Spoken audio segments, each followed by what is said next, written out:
खातून जन्नत की कनीजों, आज तो औरतें शौहर की इजाजत के बगैर कहीं भी चली जाती हैं, शौहर के हुक्म के बगैर कहीं भी चली जाती। शौहर काम पे निकला, इधर ये निकल गई, इसके घर बैठ, उसके घर बैठ, यहाँ जा वहां जा।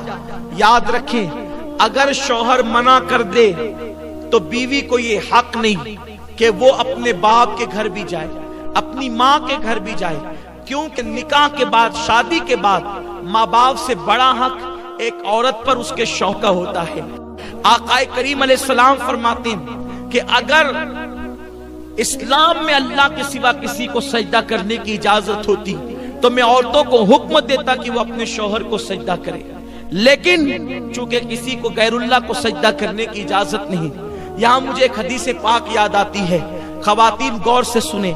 आजकल अगर शौहर माँ बाप के घर न भेजे, बहनों के घर न भेजे, शादी में न भेजे, तो औरतें पंचायत बिठा देती है कि मुझे यहाँ नहीं भेजते, वहां नहीं भेजते, और घर की इज्जत बाहर आती है।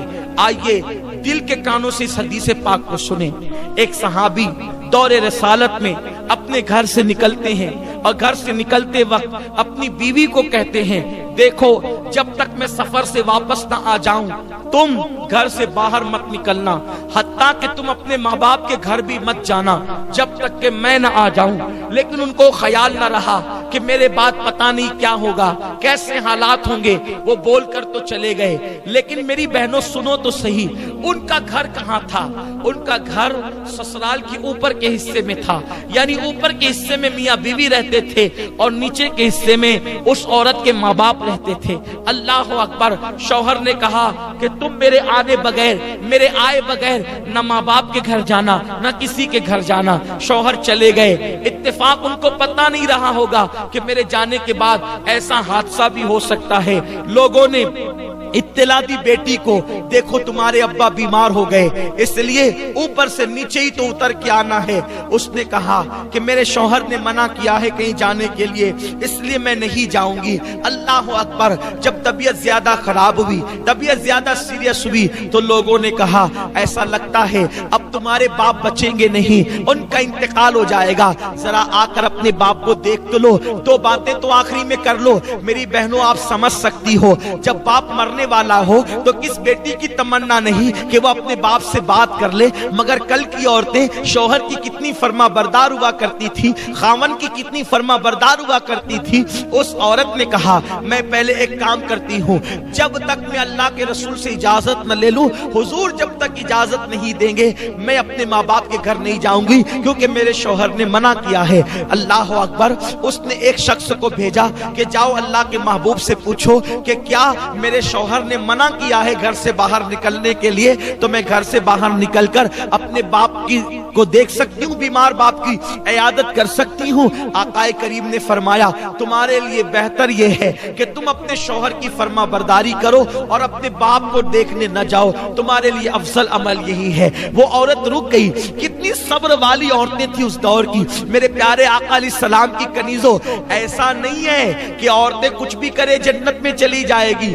जन्नत में जाने के लिए कुर्बानी देनी पड़ेगी। मेरे प्यारे आका अलैहिस्सलाम की कनीजों, उसके बाद कुछ दिन गुजरे, खबर आई तुम्हारे बाप का इंतकाल हो गया, जनाजा तैयार है, आखिरी सूरत तो अपने बाप की देख लो, आखिरी शक्ल तो अपने बाप की देख लो। उसने कहा अब जरा देखो, एक बेटी अगर बाप का इंतकाल हो जाए और बेटी बंबई में रहे, दुबई में रहे, सऊदी में रहे, वो वहां से फौरन दौड़ती भागती आती है, अपने बाप का आखिरी चेहरा तो देख लूं, अपने बाप की आखिरी शक्ल तो देख लूं, मगर कुर्बान जाए। ऐ खातून जन्नत की कनीजों, उस दौर की औरतें कैसी थी, उन्होंने हुजूर के फरामीन को कैसे सीने में बसाया था, उन्होंने कुरान और हदीस पे कैसे अमल किया था। एक शख्स को भेजा, जाओ आका से पूछ करके आओ, मेरे शौहर ने मुझे माँ बाप के घर जाने के लिए मना किया है, क्या मैं अपने बाप की आखिरी शक्ल देखने के लिए जा सकती हूँ? तो आकाए करीम ने फरमाया उस औरत के लिए अफजल अमल यही है कि वो अपने बाप की शक्ल देखने न जाए और अपने शौहर के फरमान पर अमल करे।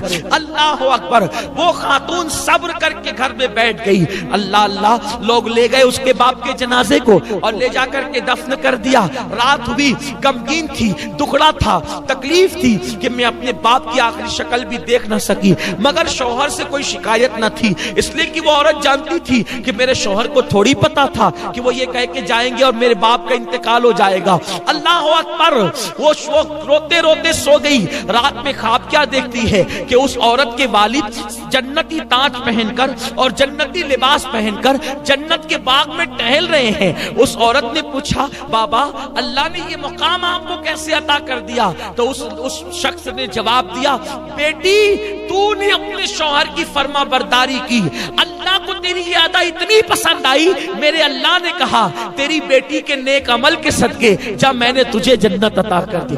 عمل بیٹی نے کیا ہے اور بیٹی شوہر کی فرما بردار بنی تو اس کے باپ کو جنت مل گئی۔ اے خاتون جنت کی کنیزوں، اسی لیے میرے آقا فرماتے ہیں چوتھی چیز جو عورت اپنے شوہر کی فرما برداری کرے، وفاداری کرے، شوہر کو راضی کر لے، ایسی عورتیں جنت میں جائے گی اور آٹھوں دروازے ان کے لیے کھول دیے جائیں گے۔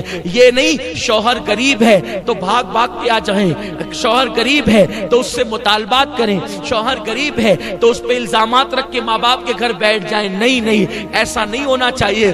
غریبی امیری لگی ہوئی ہے، دولت آج کسی کے آنگن میں ہے، کل کسی کے آنگن میں ہے۔ وفادار بیوی اللہ کی نظر میں بھی عزت پاتی ہے اور دنیا کی نظر میں بھی عزت پاتی ہے۔ دولت کی کوئی حیثیت نہیں ہے۔ ماں باپ نے جس گھر میں تمہیں بیاہ دیا اب اسی کے ساتھ اپنا نباہ کرو، دوسری طرف نظر مت کرو۔ اے خاتون جنت کی کنیزوں، چار چیزیں پیدا کر لو۔ پہلی چیز نماز کی پابندی، دوسری چیز رمضان شریف کے روزوں کی پابندی، تیسری چیز پردے اور حیا کی حفاظت اور چوتھی چیز شوہر کی فرما برداری۔ جب چار صفتیں تمہارے اندر پیدا ہو جائے گی تو تم خوش نصیب ہوگی۔ اللہ تمہارے لیے جنت کے آٹھوں دروازے کھول دے گا اور کہے گا جس دروازے سے چاہو جنت میں داخل ہو جاؤ۔ اللہ پاک آپ سب کو عمل کی توفیق دے۔